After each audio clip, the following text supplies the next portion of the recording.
Magandang araw, magandang gabi sa inyo lahat. Samahan niyo ako pumunta dito sa mama ko.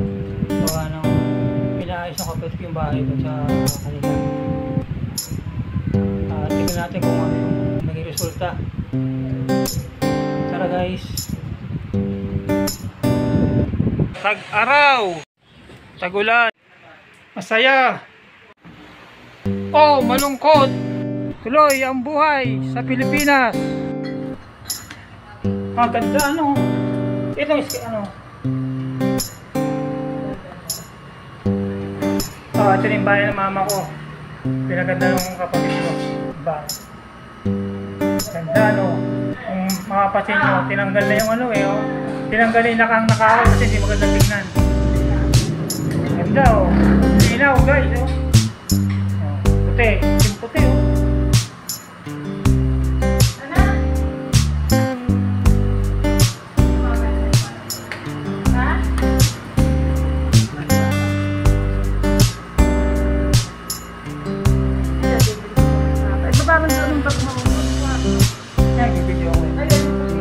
Ay, mama ko. Pinakamahal kong mama ko yan. Shoutout kayo, mama. Shoutout.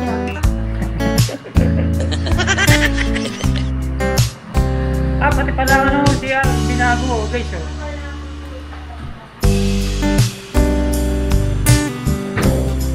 Tinanggal na yung ano.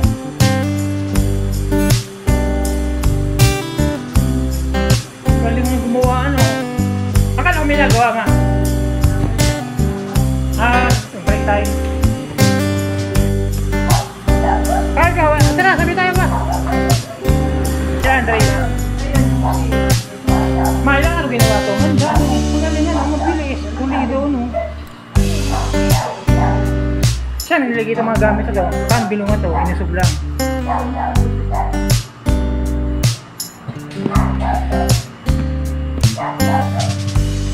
A few moments later. Ayun ang patin ko na. Yan nga, wala electric na buksan. Nasira, ewan.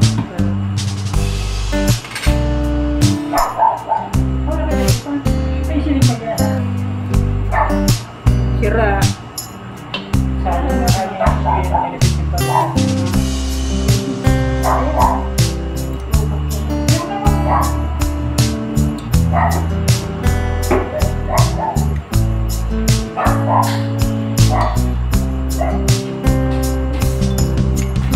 Wala ka na. Natutog mo. Dito may hindi nagpamalan. Wala naman pa na. Meron daw tubig na malamig. Guys, kain tayo. Kain kami ng mama ko. Masyala ko yung nagawa ng pinakita ko na sa inyo yung bagong bahay ng mama ko kaya gawa ng kapatid ko.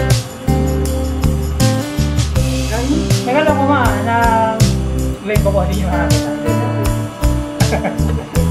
Parang kasi dumating si Donya doon. Kaya sabi ko ba, nagmasag pa ng tasa eh. Ano nagmasag pa ng tasa? Ngayon lang. Hindi kasi gawa nga ng wifi. Kailan? Ngayon lang. Kagabi, gawa nga ng wifi. Sabi ko, buhat na, nandun ako. Ito, hindi pa mo.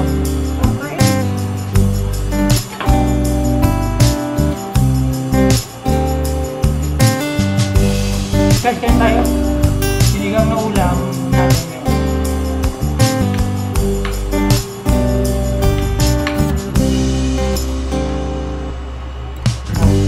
Si Robby, pinakain ko muna para makamagulat. Anong ulam? Itlog. Hindi, bibili ko na siya ito kayo.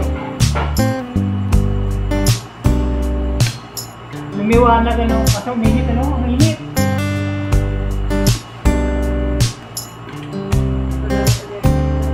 Bakit sa amin mainit din eh, kasi may electric pa naman, may ano, server. Mainit yan. Kumain sila.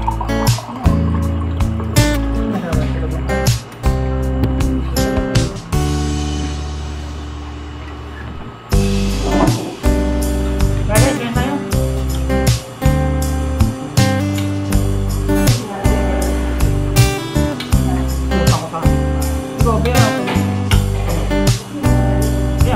Buksan ko marami.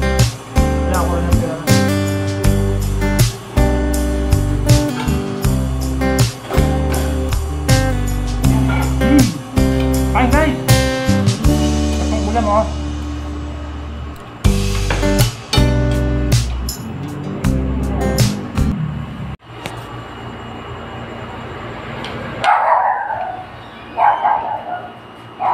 Hoy, Andre! Kain tayo, Andre! Ano pangalan? Alin?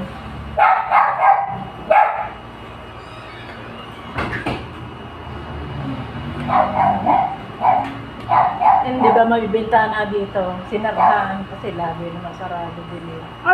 Kaya pala Kaya uminit. Bakit yun pinasaraan? Ang pangit nga eh, gawa ng hindi naman na Kaya ko lalapan sa'yo na, no? tinanggal. Dapat ang ginawa ng iba, kung ito pinasaraan, yung tindahan doon, nilagyan ng mitana. Nilagyan ng mitana, hindi naman para pumasok ng hangin. Saan? Sa ano, di ba? Pwede nilagyan ng mitana yun.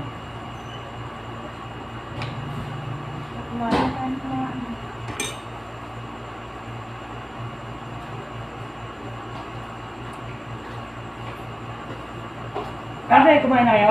Kumain tayo? Andre. May bigay dyan sa iyo dami si Jacket saka ganun. Jacket? Anong kulay yung jacket?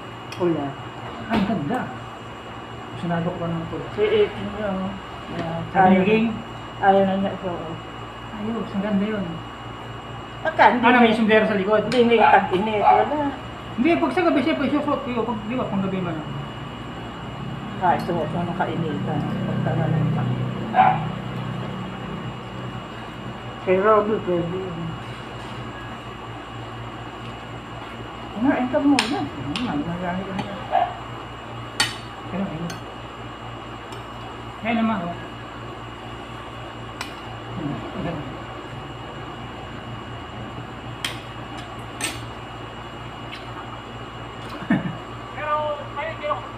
Dami yan.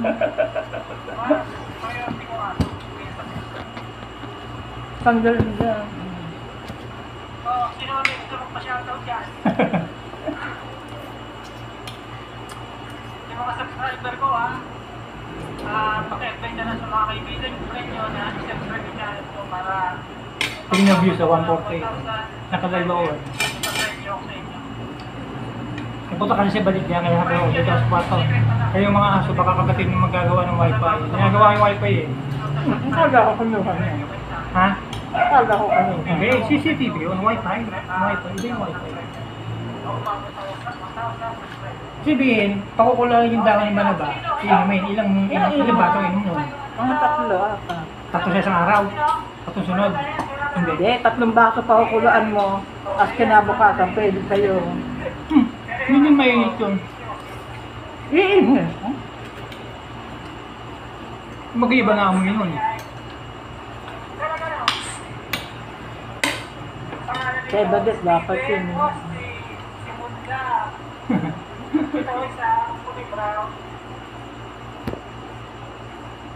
Ang mangyayari pala, Mother, yung bahay nila Justin, si Justin ng ano doon. Titira. Hindi tira, parang ano niya, parang gagawin niya ano. Mag-ano siya doon, yung Tinda. mag-online, doon siya mag-online. 2 hours later.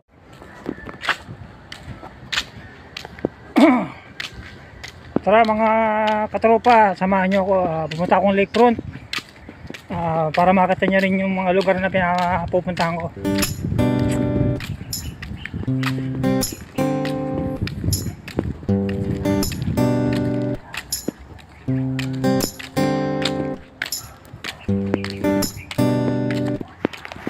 Mula nung nagkaaso ko, dito ko nila sila pinapasyal sa buong subdivision. Sa madaling araw, pag uwi ko galing trabaho, pinapasyal ko sila rito para kahit paano dito na sila makadumi dyan sa mga damuhan dyan at makaihi na rin para kung matulog man ako dahil puwet nga ako sa panggabi nakagala na sila sa lugar na to kahit paano.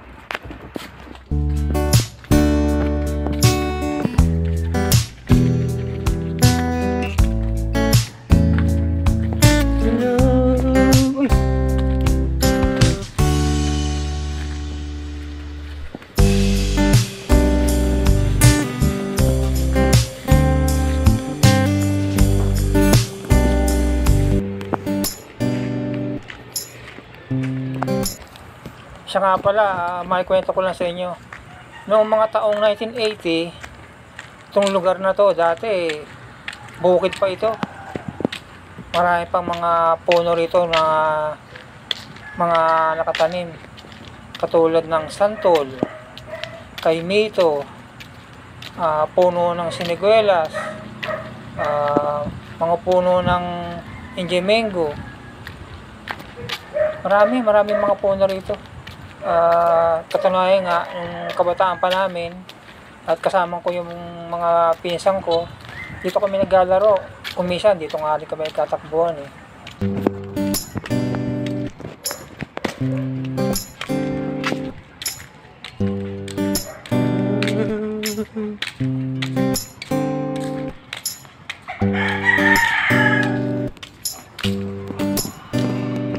Ito yung lugar na pinupuntahan ko. Puntang Lakefront subdivision to.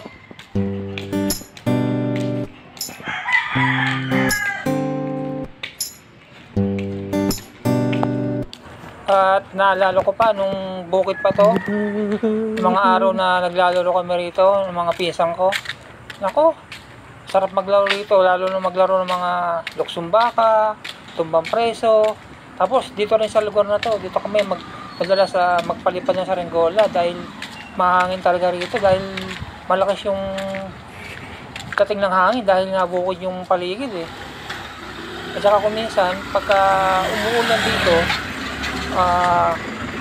lahat malakas ang ulan, nanguhuli pa kami rito, mga palaka, yung mga palakang bukid. Siguro yung iba sa inyo niya nakaka-relate sa mga sinasabi ko, na yung palakang bukid na yun pwedeng kainin, pwedeng iluto para mayulam kahit paano. At yung palakang bukid naman na yun ay malinis yun, nakakamiss lang ano, at ang sarap balikan nung kabataan mo. Ay nako, siguro talagang ganun eh, habang mahaba ang panahon eh, nagkakaedad na rin tayo at ang mga paligid natin ay naiiba na rin. Kaya ito, subdivision na yung lugar na dati, bukid. Kasi niya medyo malayo ito, pero hindi naman yung lakarin.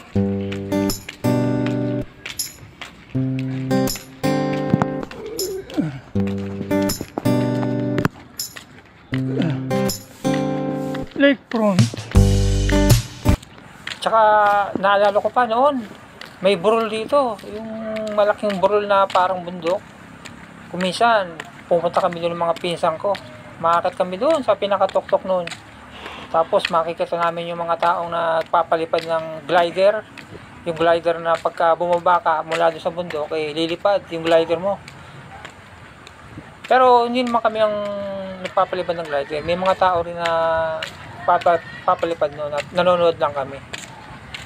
Sarap-sarap balikan ng mga araw na yun. Nakakamiss lang.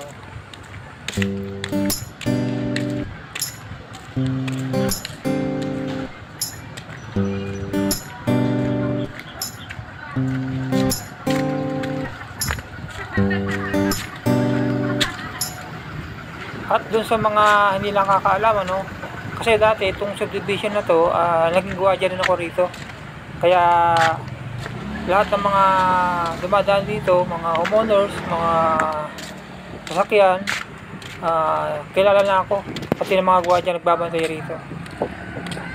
Kaya kahit maglabas pasok ako rin sa loob ng Lakefront, okay lang sa kanila. Ayan, Jollibee. Pakita nyo.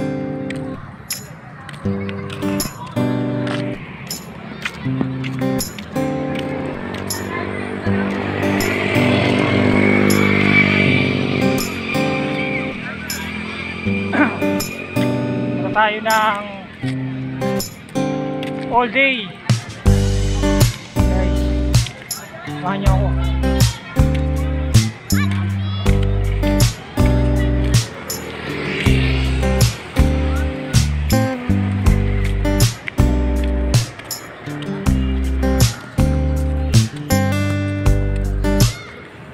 Dito guys sa Lakefront, mamaya Jollibee to, oh. Video kasi pupunta ako sa loob ng all day Jollibee. at bawal video doon, kaya dito lang ako sa labas makapag-video.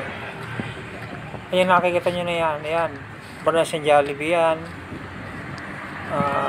Itong sa bandang kaliwa ko, ito yan, papuntang ano yan,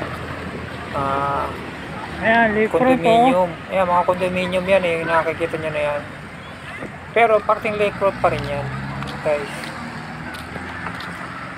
Pumunta lang kasi ako ng All Homes para bumili ng mga ilang gamit sa bahay.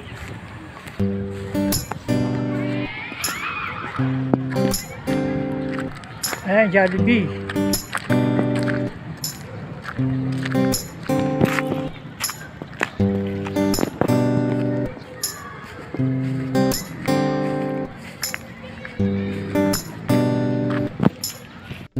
So guys, paano? Hanggang dito na lang muna yung video ko. At huwag niyo sanang kalilimutan na mag-subscribe sa channel ko at i-hit ang notification bell para maging update kayo sa lahat ng mga videos na i-download ko. Maraming salamat sa supportan ninyo. At sa mga hindi pa nakaka-support, huwag niyo kalilimutan mag-subscribe. Maraming salamat sa inyong lahat guys. At hanggang sa muli.